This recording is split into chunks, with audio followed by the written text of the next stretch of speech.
welcome to another Elle Indie Records Independent Songwriter Series. Today we have Mr. Brian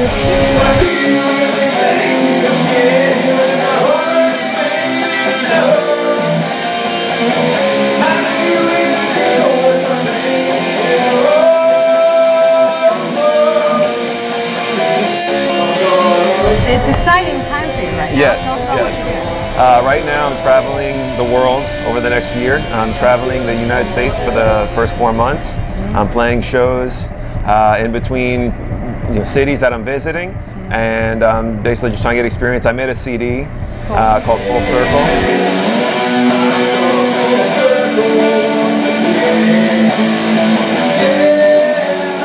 Full Circle, there it is, everybody. Yes.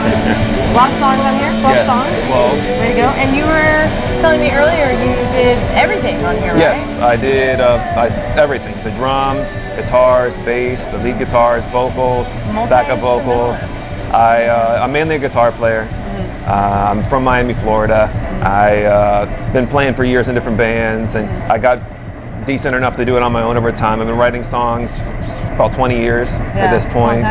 And you have a little bit of experience? Yeah. I've been playing shows when I can, but mainly just writing and trying to enjoy.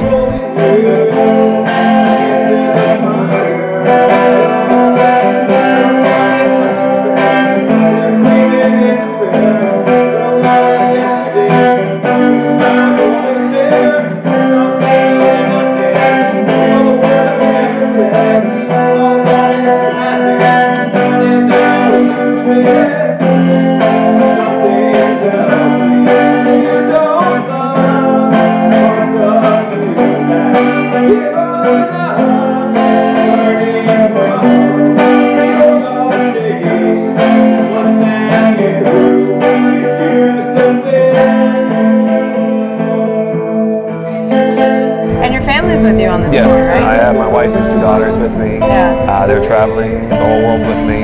So tell us about that process. Like, what made you decide to take a year from your life and completely change everything?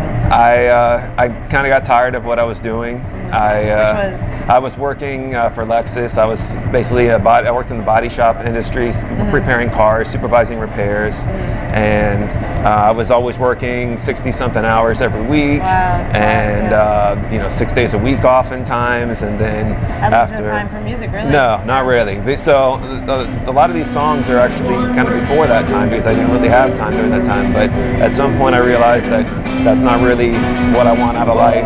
And money isn't everything. Right. And so then I decided, well, what can I do to make things better? What is my dream, basically?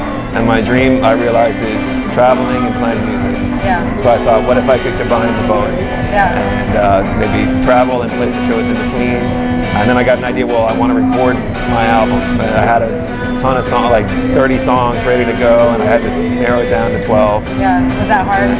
Yeah, a little bit. I mean, it took a few days. Yeah. But you just got to go with your gut. I didn't overthink anything on this. I just went, whatever felt right, I went with it.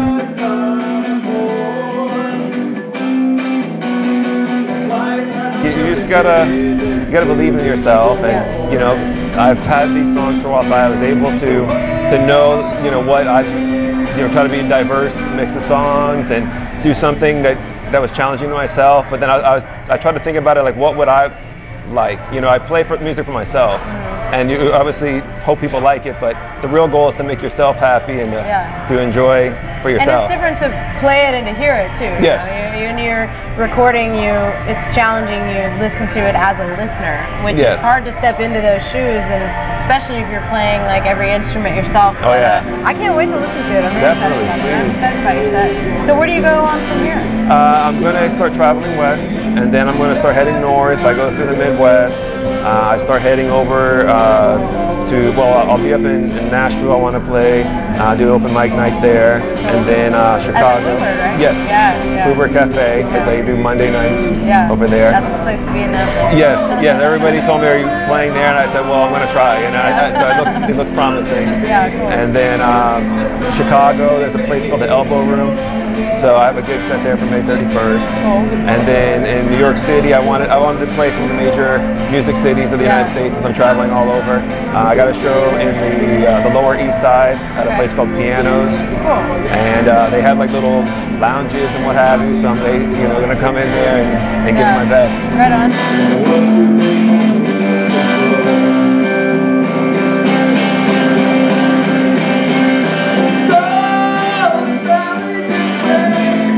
I've traveled a decent amount, so I'm kind of familiar. What's tougher is that, I kind of gave it all up. I rented out my house. I sold my car. I quit my job. Yeah. My wife had quit her job previously. I have 2 young kids I'm traveling with, and so it's stressful at times, but I always know that the good will outweigh the bad. So I just keep that positive attitude. Yeah, and I always felt, and I've told people over the years that I don't bet on things, but I believe in myself enough to know like I'll be fine, and as long as I do my best, that's all I can do, and it'll be all right. Well, it's amazing to have a supportive family like that that's willing to be like, all right, let's go. Yeah, got rid of everything. Just cleaned out my house. Yeah. Sold a lot of whatever I could, gave away the rest, and just. That's like a dream. Like I would love to do that, and one day I think that I will. You should. I'm going to get myself to a financially comfortable point, or at least that's what I tell myself. And then one day I will just throw my guitar and my backpack in the car and just go. You know what? There's never really the perfect time. Yeah. As much as it seems like, I gotta wait. And at some point you just gotta go, well, what am I waiting for? Sometimes I've talked to a lot of people, and I've met people that go, man, I wish I would have done what you're doing. And oh man, you're inspiration to me, because so many people are afraid to do those things, and I think a younger version of me would have been too afraid to do it too, but after a while I just didn't want to have regrets. And so that's really what it comes down to. Well, good for you, man. That's awesome.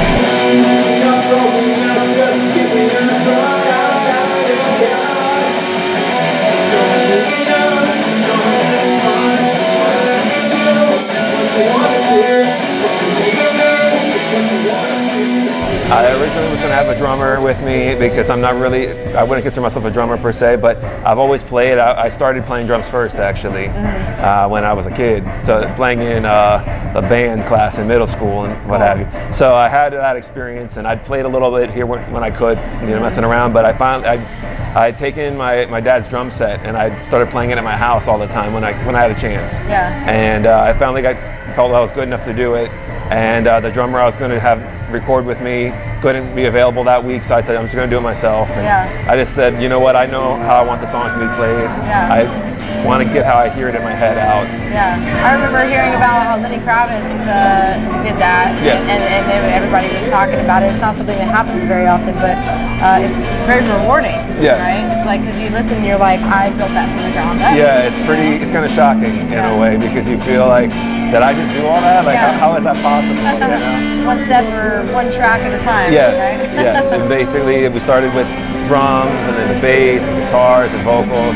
So it was layering it throughout, and then a lot of it, like the solos and things, I just kind of improvised off of what I thought sounded good, and everything just kind of fell into place, like better than I expected. That's cool.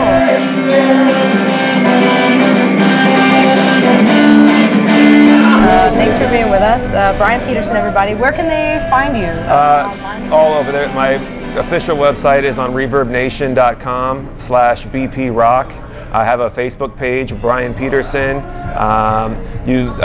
I'll post pretty regularly. I've been posting on a site called Traveling the World. That's a Facebook page. Nice. So you can see updates of me and my family. Oh, that's fun. And cool. Really, kind of see it day by day, or at least this, city by city as we go. Awesome. And I'm happy to be here. Cool. First time in Austin yesterday. So. Oh, wow. Awesome. Wanted to make the most of the opportunity. Well, you come back through, you got a place to stay. Thank you. For sure. Thank you. Well, I'm excited. Thanks for being here. And stay tuned, everybody. I'm going to show you some clips of his set coming up, and we'll catch you on the next episode.